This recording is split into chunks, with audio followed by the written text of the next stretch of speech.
faly miarabantsika rehetrarehetra tsisy resaka politika indray aloha ny androany fa resaka lalàna zay niverimberina be mihitsy ny tatoato satria nisy nandany taty amiko zany hoe mba omeo kely à disposition ny lalàna malagasy mikasika ny divorce sy ny fandehan'ny divorce malagasy de gaga zany hoe ay tokoa moa zany maro be ireo malagasy tsy malala hoe ahoana fomba fandehan'le izy de aleo azavaiko kely androany fanontaniana mipetraka zany de hoe ahoana ny fomba angatana divorce any Madagasikara de osy izy zany hoe ny divorce malagasy de somary manahirana satria isika malagasy de miaro fatratra ny atao hoe mariage civil ka de tsy maintsy misy faute ny anankiray izay vao afaka mangataka divorce ary matetika ny olona zay fautif zany tsy avela angataka zay divorce zay ny olana de matetika eo am'le fitondrana profo am'izay faute zay no tena manahirana andreo olona zay mangataka divorce de azavaiko eto zany ny motifa vitsivitsy zay raisin'ny lalàna ahafahana mangataka an'izay divorce zay voalohany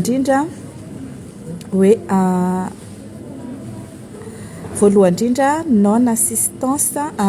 si non violation de l'obligation de l'assistance et de secours zany hoe tsy mamely manao abandon de foyer na manao abandon de famille zany hoe miala tao an-trano na le lehilahy na le vehivavy tsy ao anatin'ny cadre ny atao hoe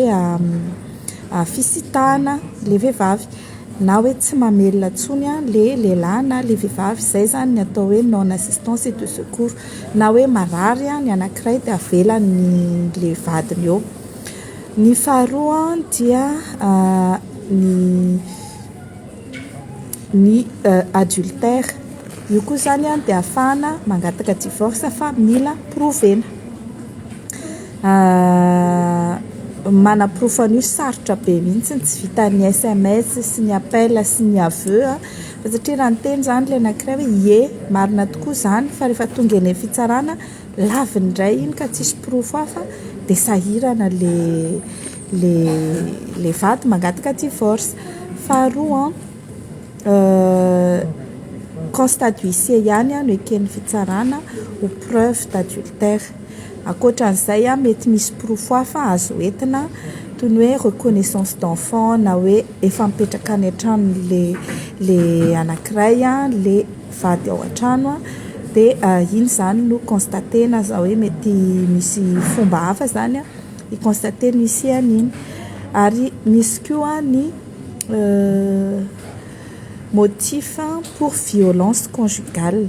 io violence conjugale io dia matetika ny fikasia-tanana ihany no tena eken'ny fitsarana miaraka amin'ny certificat médical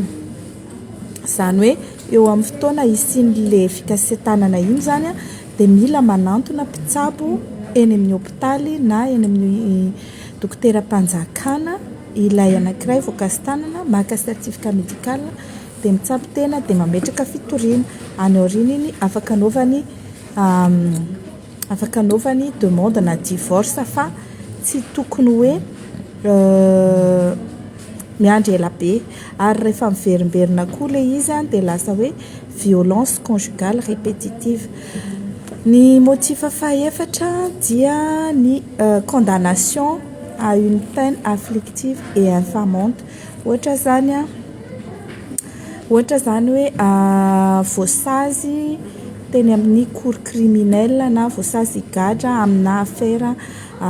criminelle le vady anankiray na lahy io na vavy de motif zay ahafahana mangataka divorce ny farany de ny absence de cohabitation zany hoe tsy nara-mipetraka tsony izy mivady fa nisy anankiray niala tao an-trano le efa niteneniko teo fa mila hoentina zany profo inona tonga le tsy fiarahana mipetraka indraindray io mety hoe le anankiray miasa any amin'ny faritany de le anankiray tsy mety anaraka any satria izy miasa ty amin'ny toerana anankiray dia mahatonga an'ilay disadisa dia rehefa tonga izay zavatra izay mila manantona fitsarana mba hidéterminena aiza ny tokony hipetraka saingy tsy manao an'izay moa ny olona fa tonga dia misara toerana izay zany ny ataoko hoe andinidinina fanontaniana napetraka dia hoe ahoana ny ahafahan'ny vehivavy miala tao an-tranony tsy ho torian'ilay lehilahy hoe nanao abandon de foyer dia ozy izy hoe ao anatin'ny lalàna malagasy dia misy disposition spécifique atao hoe droit de misitaka izany hoe fahafahan'ny vehivavy misitaka tezitra be daholo ny lehilahy rehefa maheno an'io satria ny vehivavy ihany mahazo misitaka fa ny lehilahy tsy mahazo misitaka ny lehilahy zany tsy maintsy mijanona ao an-trano na tezitra na faly na miady ary fa ny vehivavy no afaka miala tao an-trano manao an'izay droit de misitaka izay rehefa misy disadisa ny fahafahany manao an'izay dia araky ny fomba mampanao ataontsika hoe tradition malagasy hoe vehivavy misitaka mbola tsisy lehilahy misitaka zany teto fa ny vehivavy ihany no misitaka miala tao an-trano ny vehivavy mety hoe miaraka amin'ny zanany izy dia mandeha ny amiray aman-dreniny na ny ray tapo aminy na ny havany akaiky fa tsy mandeha any amin'ny lehilahy afaka minofa-trano ihany koa izy dia amin'iny fotoana ialany tao an-trano iny mila mandeha ny amin'ny fokotany izy milaza hoe za dia miala tao an-trano satria nisy disadisa ohatr'izao tao dia azakaka nareo me feo fa ity amin'ny gara dia misy feo mandeha foana dia makany amin'ny fokotany izy manao an'izay taratasy hoe za niala tao an-trano koa ary za dia andeha hipetraka ary amin'ny izao na izao dia lasa izy mandeha afaka roa volana raha tsy mampody azy le vadiny dia le vadiny diso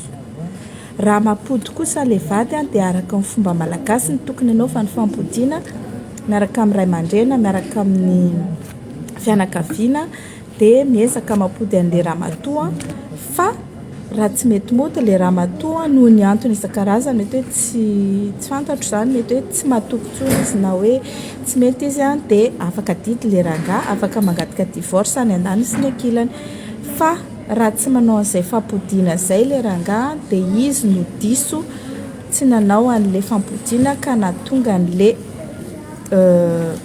namoa zany nahatonga an'ilay absence de cohabitation nanomboka teo ao anatin'ny roa volana zany nanaovana an'izay ka raha tsy manao an'izay ilay rangahy dia afaka mampiditra divorce avy hatrany ilay ramatoa tsy misy arakaraka hoe nanao abandon de foyer ny pension alimentaire na lahy na vavy dia possible ado pension alimentaire fa izay ray mampidi-bola betsaka kokoa no tena tokony andohan'izay ho an'ny izay mitaiza zaza dia rehefa avetsika amin'ny resaka momba izany dinandre tafajoro dia avy eo ny pension alimentaire raha ohatra ka tsy aloha dia mety mampigatra satria abandon de famille indray ny anaran'izay tsy fandoavana pension alimentaire izay raha ohatra ka tsy mando pension raha misara toerana zany ny lehilahy sy vehivavy na tsy mamelona le anankiray ao an-trano dia tsy mamelona ny vady aman-janany dia afaka mametraka fangatana pension alimentaire eny amin'ny fitsarana le anankiray izay sahirana amin'ny famelomana ao an-tokantrano dia iny de pension alimentaire na contribution aux charges du ménage raha mbola tsy misy divorce iny contribution aux charges du ménage iny dia fahandraisany vady anjara amin'ny fampandehanana ny tokantrano raha tsy mandohana iny izy ao anatin'ny roa volana dia mety ampigatra ary afana koa mangataka divorce raha ohatra ka lehilahy matetika ny tsy mandohan'ny pension alimentaire io ka miangona be ilay izy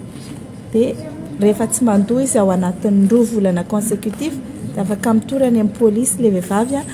dia mety mampigatra io ary afana ihany koa mangataka divorce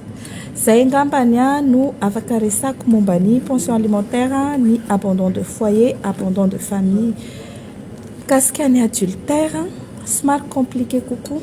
be dia be mihitsy ny olona miaya hoe mampirafy ny vadiny fa leo amin'izy le hoe mampirafy tsy manana profo izy akoatra ny hoe hitany masina na eny ny olona na hoe message na ohatran'izany dia iny le somary compliqué kokoa ny manaprofo azy. Ny aveu aloha azo raisina fa le aveu zany mila confirmer, mila provena hoe tena ny avoué izy. Eo le misy an'le message na ohatran'izany afaka ampiasaina fa tsy ampy. Fa indrindra dia constat d'adultère ataon'ny huissier no tena ilaina. Raha ohatra efa niala tao an-trano ilay anankiray nandeha mipetraka any amin'ilay sipany dia afaka ampandefasana huissier any constater an'izay hoe efa nanolo-ponenana any izy. Iny no ahafahana mampiditra divorce. Ny mikasika ny misy mametraka fanontaniana be dia be fa rehefa arariva angamba jereko dia hovaliko mikasika ny hoe ahoana ny enfant adultérin sy ohatrany amin'ny fotoana manaraka tsika hiresaka momba ny succession fa androany aloha izay rehefa fahafahana amin'ny mangataka divorce izay no mba tiako horesana anareo satria izay ilay fanontaniana tena hoe angamba ny roanjato ny olona nanontany an'izay taty amiko. Dia ny ankoatran'izay message tsy hitako moa izany ny alatsiny fa io aloha izany maika. Ny fe-potoana azahoana divorce dia miankina amin'ny raharaham-pitsarana fa voalohany indrindra aloha ho an'izay hampiditra divorce dia maka na izy manao an'izy izy tena na izy maka avocat dia miseho indray mandeha ny fitsarana dia manao ny audience de conciliation. Amin'ny audience de conciliation io dia mipoitra eo ny lehilahy sy ny vehivavy na ny anankiray mpitory raha ohatra tsy tratrantsy ilay toriana na tsy hita ilay toriana dia miezaka mandamina aloha ilay mpitsara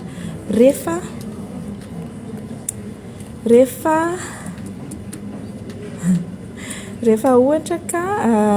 tsy milamina ry zareo dia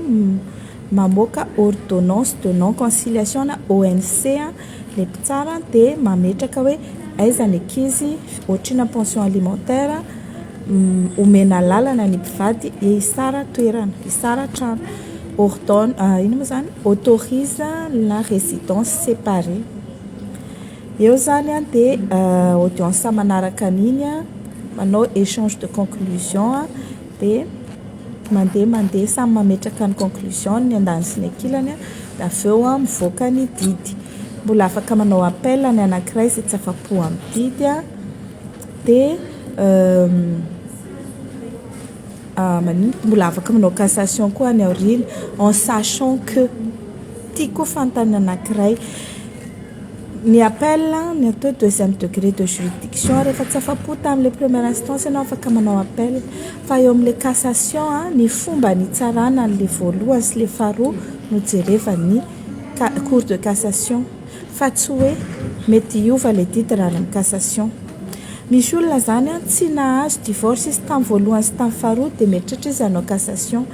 dia za tsy mahalala an'ilay dossier hoe qu'est-ce qui s'était passé dans le dossier fa ozy izy hoe aleo tsy manao cassation fa mamerina mangataka divorce dia mitondra ny proof rehetra arak'ilay niteneniko teo angatana an'izay divorce izay fa manjary lany andro fotsiny ny cassation mandeha entre 5 ans à 10 ans dia tsisy dikany fa raha ohatra ka mamerina tsotra ianao dia entre 6 mois à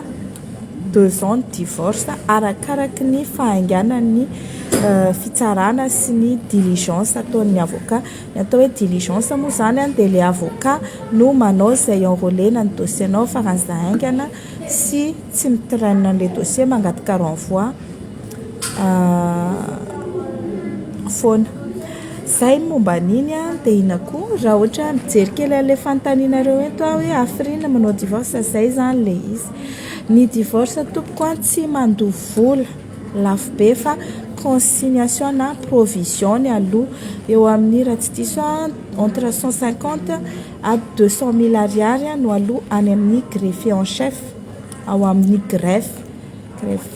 en chef greffier en chef ary ny avocat entre 1 million à 5 millions d'ariary arakaraky ny fahaelany. Tsy misy vola aloha any amin'ny tsara raha mandoa vola any ampy-tsara ianareo a dia kolikoly ny anaran'izay ka aza mety adalain'ny olona hoe mandoa vola amin'ny ampy-tsara dia azo io a anatin'ny 2 volana entre 6 mois à 2 ans ny divorce zay zany a fa raha ohatra mbola misy fanontaniana dia valiko en commentaire amin'ny andro manaraka tsika iresaka momba ny succession indray na zay fanontaniana hafa momba ny lalàna zay miintéressé atsika zay tena be mpanontany fa androany aloha iny zany tena be mpanontany indrindra dia alefako